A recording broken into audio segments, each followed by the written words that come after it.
Please join me in welcoming our speaker, Ryan Olohan, who's the Executive Vice President of Media at ClickHealth.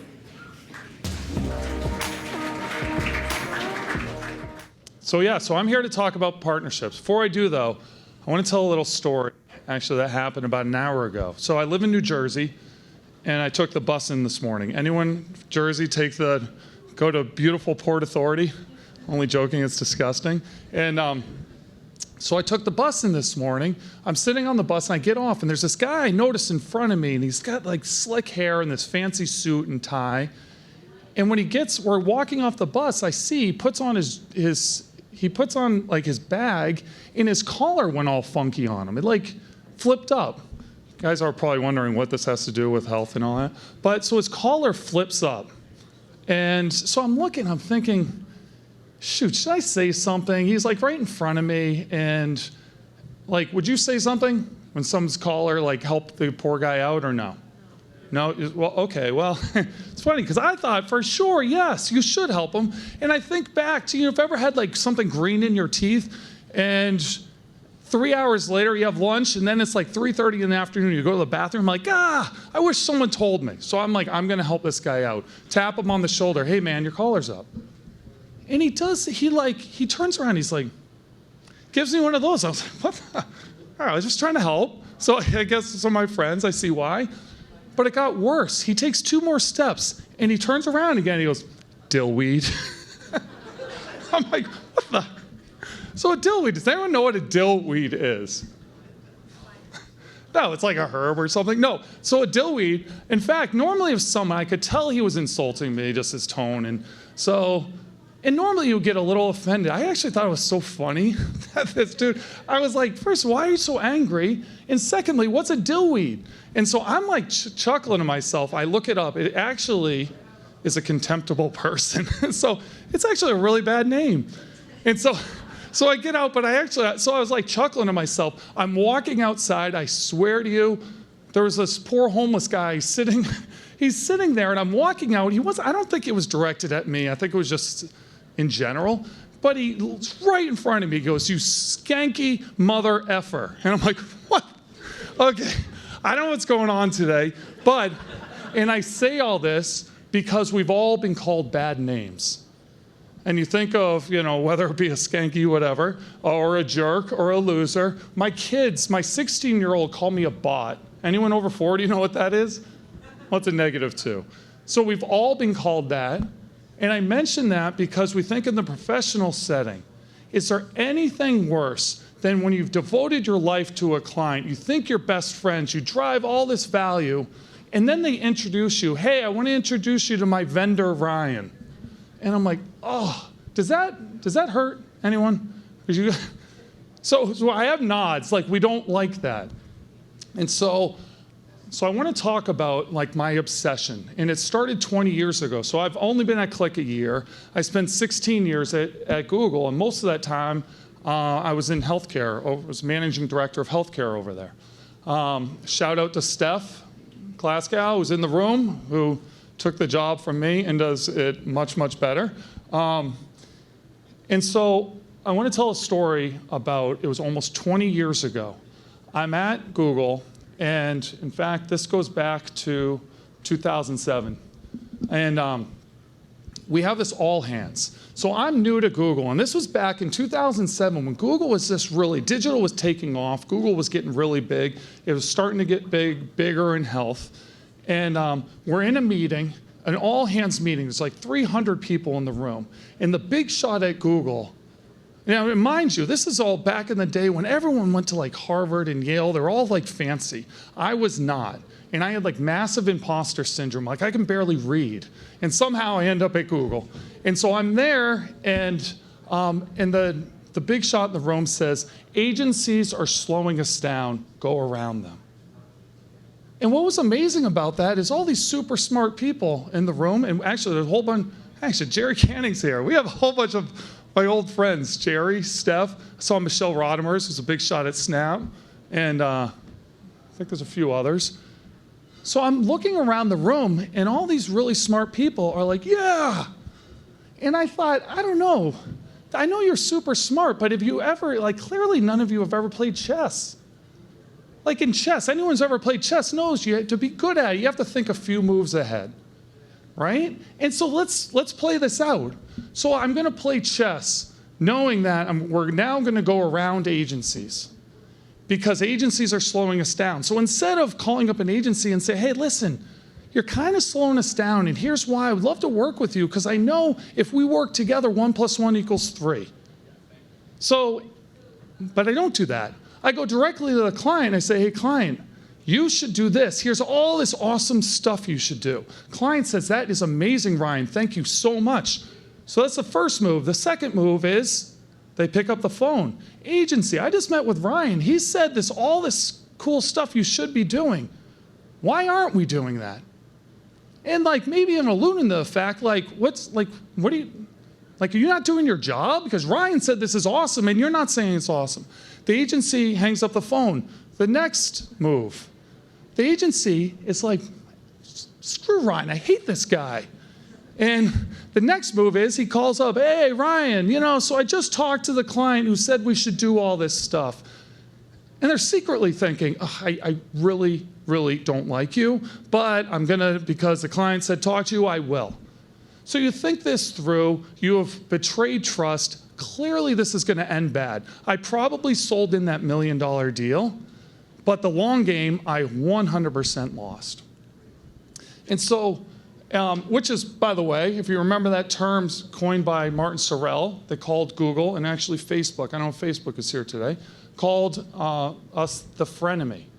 And the reason for that is they're a friend simply because Google and Facebook at the time, we had good products that you had no choice, like they work, so you use them. You're the enemy because we kind of were a dillweed. We were going around them. And so, and that, that clearly doesn't work. One thing when I think about frenemy, and I think about like the whole idea of vendor versus partner. You see frenemy, that's completely summarizes what a vendor's all about. When you think about it, you can be the smartest person in the planet. You can have the best product on the planet. But if your client does not trust you, or they think you're a dillweed, it's a funny name, isn't it? You will lose. You will lose long term. So that became my obsession. And so over the next, actually like 16 years, I actually, and with Steph and many other, and actually Michelle Rodemers, we're all on the same team. We started going down this path, and I actually think back on why a guy who, I am well aware I'm a dummy. But how did I rise through the ranks of Google? And I'm convinced it's because I over-index on partnership. And understanding, if you can be no matter how smart you are, if you don't figure this out, you will never win long term. And so to do that, and by the way, what makes a good partner, what makes a bad partner, there's like an infinite thing. Like so many different ways you could do that. I try to distill it down to 7 very practical things. So hopefully this works, but we'll start with number 1. It's about obsessing over the North Star. And what I mean by that is you ask someone, what's the North Star? That pinnacle of like you wake up every day and that's what you're striving for. And what is that? And I'll give you a hint. The North Star, especially if you're in sales, when I was at Google, my North Star is not my quarterly or annual quota. My North Star is to understand my client's business and be obsessed about driving their revenue, about script lift, about brand awareness, or whatever that might be. And I think about that, like a real example is how many times, we've signed these like upfront deals.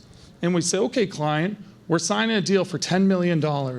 And how many times it comes to November and we ask her, we're saying, hey client, I'd love to regroup because we're only a few months left of the year and you still owe me $3 million.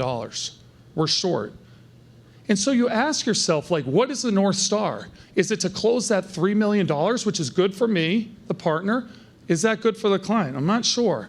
Imagine if you just tweak that slightly. Hey, client, remember we signed that deal for $10 million. We signed that because we all agreed through the data, I will make you $100 million. Now, I wanted to mention that because right now I've only made you $70 million. And I know a bunch of stuff is going on, but we're leaving $30 million on the table. I can make you $30 million more in the next 2 months. By the way, it's going to cost you $3 million, but like, what do you think? And so that little tweak, and I say that because we all think this. All of us, and there's a lot of people who have been in sales in one way or another, we think it, we talk about it, we write it down. I don't believe we believe it to our core. Because if we did, and I'm the first to admit, like, and I've failed on this many times. So if you know the North Star, number 2 is live client first. And of course, that comes naturally that you would be obsessed with what's right for your client. I would say live client first, but also be 100% agency aligned. For some of the reasons I talked about, but I'll talk about like one example. This goes back years and years. It was probably, remember we signed a huge deal, something like $50 million, which is the biggest deal we ever had. And so people naturally send out a note, hey, great news, look at this huge deal, and everyone's cheering like this is awesome. And so including me, I send a note back, this is the best team in the world, you guys are awesome. And I remember something was rubbing me. And I went and reread the note, and I thought, man, you know, we talked about $50 million. Never once did we talk about why that was good for our partner. And so I thought, if we could have just tweaked that, imagine if we all started a note, amazing news. We just signed this huge deal. We're making our partner $250 million. And that little tweak, and we're going to make $50 million too, but our priorities are straight. And I say about the agency aligned is I learned long ago that an agency is putting together this huge puzzle. And I would say the third point, and by the way, I would actually stack rank these in order of importance. I would throw up being humble as one of the most important things that we can do as in partnership. And the reason being, going back to, we have all the agencies and others who are putting together that puzzle. And it's very important for us. And by the way, I think this is for business and personal.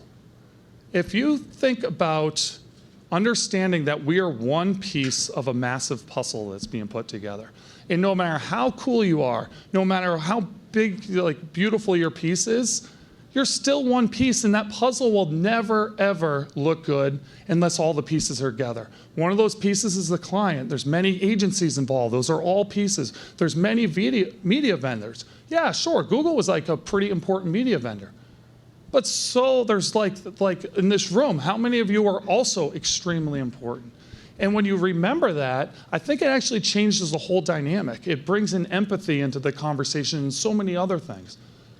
So beyond that, if we do 1, 2, and 3 well, I would actually argue you will never sell again. Because you wake up all day, every day, your job is simply to help your client. That's it. And if you're helping them, you would actually, I remember days when I'm getting like literally fights with our client. A client who I would consider a partner who I loved, but you would think, you know, and think of like examples where you say, hey, client, spend $1 million. You know, and it's like, you know, it's going to be awesome for us. We're going to hit our number. I don't know if it'll be good for you. But imagine instead when you say, hey, client, listen, I know there's 12 million people raising their hand looking for you this month. Here's the amount of people who are going to click on your site. We know the conversion rate. This is how many people are going to buy. Here's your average order value. Here's the CPCs. If you spend $1, we're going to make you $10. So you spend $1 million, we make you $10 million. So when you do that and you say, here's all the data that backs that up, and the client's like, we're out of budget. I would say it's not selling at all to say, no, I'm sorry, client. I don't think I'm doing my job. I don't think you understand. I'm saying I can make you $10 million. If you can't, like you don't have $1 million, let's find $1 million. In fact, I'll fund it. Actually, I don't have $1 million, but I'll like ask friends, hey, can we come up with $1 million? Because it's an amazing return. So again, it's those little things, those little tweaks that make a big difference. I would also talk about number 5 is about thinking big, thinking small. What I mean by that is we have to, with every partnership, we have to be thinking about Yes, we want to cure cancer and solve world peace and end world hunger. That stuff's very important, and everyone gets excited about doing that. In all big projects, that's what we all start leaning into. And I say that because, especially when I was at Google, I was meeting with a lot of like big shots within pharma, and they're like, hey, we want to like cure cancer. I say, yes, that's good, but you know your website really sucks, and your mobile site takes like 15 seconds to load, and your social strategy is stuck in like 2012. So that's the small stuff. So let's not lose sight of what, yes, we want the bright, shiny, and change the world, but at the same time, there's so many things we can do. And I would even challenge media partners. Sometimes we're so obsessed with doing like innovative and cool stuff, we forget that you go back and you're like, hey, I'm doing this like ad unit. It's really basic, but it actually performs ridiculously well. If I were on your side, I would say, why don't we double down there? Because should we not invest more? This is working well. I know it's not sexy, but it's super effective. So it's balancing those two. So if you do 1 through 5, I would argue that you should put it down on paper. You should make it official. We call those joint business plans, joint partnership plans, call it what you want, but it's going through that exercise together. And so what I mean is that you say, okay, so this partnership plan, and we do it with a ton of partners today at Click, here's where we are today. Here's how much we invest. Here's all the value that you're bringing our mutual client. Here's all the strategic value, and here's the financial value. Here's discounts because you spend so much money. Here's the discounts. Here's the free research. Here's strategic value of like insights and measurement and other things that you bring to the table. So that's where we are today. Where can we go together tomorrow? If we all agree this partnership is awesome and we should do more, like we're spending $1 million today, how much could we spend together next year? But don't just tell me it's $2 million. Don't just throw a dart at a number. Be very specific. We want to spend $2 million, or maybe it's $100 million because I can make you $1 billion. And show us that number, and we'll tier it out and say, here are a couple options we're going to go for. And if we do that, here's all the value we're going to bring to our clients. So a lot of you have done this in one way or another. I would say there's one more piece to this. And that's the last part of, if we all agree, and we've been there, and all my Google friends know we've been doing this forever. Everyone goes through the exercise of doing this partnership plan. And then life takes over, and we're all like slapping high fives. This is awesome. We all agree this is important. And then life takes over, and 3 months later, we're like, hey, how's that plan coming? We're like, oh, yeah, and kind of forget about it. So instead, how do you make it actionable? And that's the last page. When you all are in agreement, this is important. You have big shots from the agency, from the client, from media partners. Everyone is in agreement. This is critically important to our North Star. And it's so important, and we're going to sign your name to it, and we're going to put a timeline of all these things we need you, and we have your name and your picture on this plan. Do you agree this is important? So, and they're like, yeah, I agree. Okay, so there's something that's coming up on December 1st that you owe, or are you? And they're like, whoa, hold on. And so you get everyone bought in, and then you check in every month. You have quarterly business review and annual top to top. And it's remarkable when you add structure and focus and accountability, how I would argue it is impossible not to have a good, solid partnership. And the last point is all this kind of falls apart, honestly, if we can't just be cool and be decent.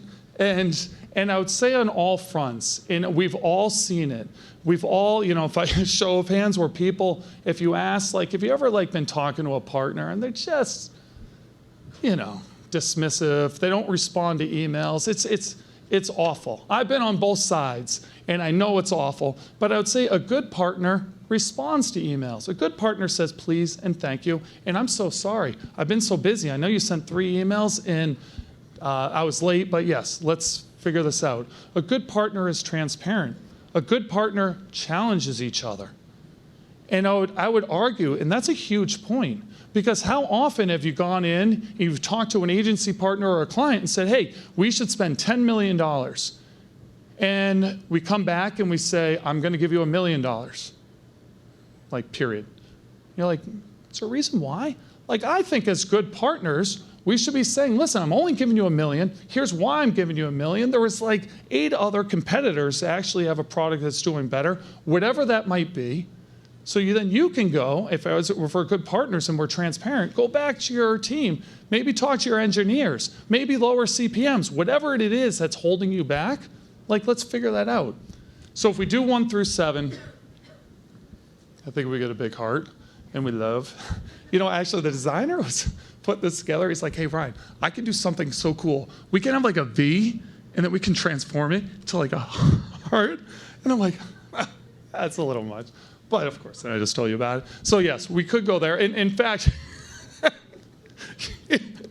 so I know this is corny, but I actually believed so much, and we got our team to believe so much in this, that we actually changed how teams were graded. And the number one thing that we focus on is partner love.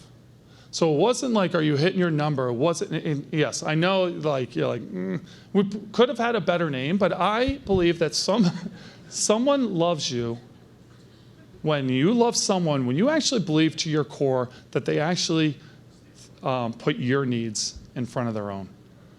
And a partner truly, truly is a partnership when they can see it and you can feel it. You know when someone is like talking a good game and they did 1 through 7, but they don't believe to their core. You can sniff it out that you're like, hey, yeah, you're being nice, you're doing all this stuff, but ultimately you just want to like hit your number.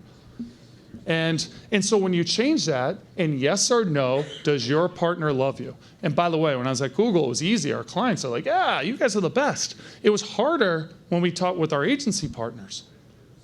So I said, yes or no, does your agency partner love you? And if the answer, if you're like, well, yeah, it's pretty good, almost always you would see, like, you dig into that. I'm like, why don't they love you? Well, you know, there was that time I didn't see them on the note, and there was like, and there's reasons for that. And I'm saying this, so I'm an agency guy, I was a media guy forever. I've been on both sides, and partnerships work when everyone's vested.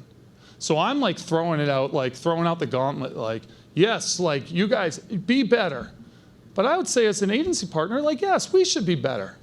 Like if we challenge each other as good partners, then I believe that you should, I'm going to say, hey, listen, if I see something that's wrong, listen, I love you, but this is wrong. If I see my brother smoking a cigarette, I'm going to kick him in the ass. I love you, brother. That's why I'm going to say stop smoking. And I think as partners, we should do the same thing. And that goes both ways.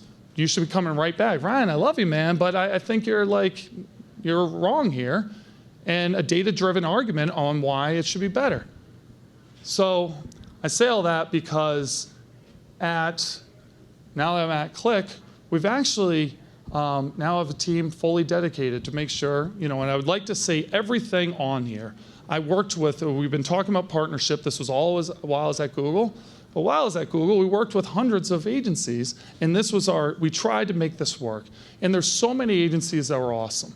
I particularly, we beta tested this with Click, and so I was buddies with Click when I was at Google because we were figuring this out. And so we took the exact same model, and all those 7 principles is now what we're living by at Click as well. And so, in fact, we have a team just completely dedicated to partnerships and making sure, can everything we just talked about, can we be better? And so if we can, Click also has super fancy graphics, by the way. And so these are the 7 points. And I think, if you just nail 1 and 2 and 3, actually 4, 5, 6, and 7. If you get them, all, I genuinely think it is impossible to ever be called the V word again. Maybe a dillweed, not the V word. So thank you all very much.